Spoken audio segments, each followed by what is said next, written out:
বেগম খালেদা জিয়া জিন্দাবাদ, শহীদ জিয়া অমরক, তারেক রহমান জিন্দাবাদ। আজকে মহানগর শাখার ৩৬ নং ওয়ার্ড কৃষক দলের নবগঠিত কমিটির পরিচিতি সভায় আজকে উপস্থিত রয়েছেন আজকের সভাপতি, ৩৬ নং ওয়ার্ড কৃষক দলের নবগঠিত কমিটির সভাপতি, সম্মানিত সভাপতি সাহেব। এখানে মঞ্চে উপস্থিত রয়েছেন সিলেট জেলা বিএনপির সম্মানিত সহসভাপতি, আজকের প্রধান অতিথি আমার শ্রদ্ধের বড় ভাই মাহবুবুর রব চৌধুরী ফয়সল ভাই।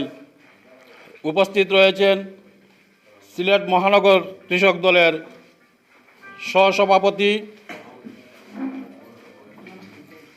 তোফাজ্জল হোসেন। এখানে মঞ্চে উপস্থিত রয়েছেন সিলেট মহানগর কৃষক দলের যুগ্ম সম্পাদক আব্দুল শহীদ ভাই এবং ৩৬ নং ওয়ার্ড কৃষক দলের নেতৃবৃন্দ, বিএনপি, যুবদল, স্বেচ্ছাসেবক দল, অঙ্গ সংগঠনের নেতৃবৃন্দরা। প্রথমে সিলেট মহানগর কৃষক দলের পক্ষ থেকে আপনাদেরকে জানাই শুভেচ্ছা এবং অভিনন্দন।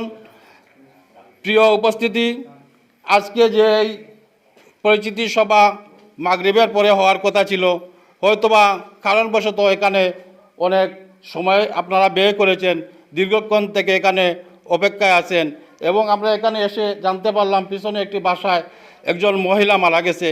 সেই হিসাবে আমরা এই শোক প্রকাশ করতে পারি, যেহেতু আমাদের আশপাশে আমাদের বোন মারা গেছে। আমি শোক প্রকাশ করছি। সুপ্রিয় উপস্থিতি, আমি বেশি কিছু বলতে চাচ্ছি না। আমি শুধু বলতে চাচ্ছি, আমরা জাতীয়তাবাদী আদর্শে, শহীদ রাষ্ট্রপতি জিয়াউর রহমানের আদর্শে আদর্শিত, আমরা তারুণ্যের অহংকার যে ১৭ বৎসর থেকে এ যুদ্ধ করে প্রবাসে রয়ে একটা দলকে নেতৃত্ব দিয়ে আজকে এই পর্যায়ে নিয়ে এসেছেন। আমি সেই তারুণ্যের অহংকার, আমাদের আগামী দিনের দেশ নায়ক জনাব তারেক রহমানের আদর্শে আদর্শিত হয়ে আমরা বিএনপি অঙ্গ সংগঠনের নেতৃবৃন্দরা আমরা কাজ করে আসছি। আপনারা জানেন, দীর্ঘদিন থেকে আমরা ১৭ বৎসর লড়াই করে আমরা যে যুদ্ধে আমরা বিজয়ী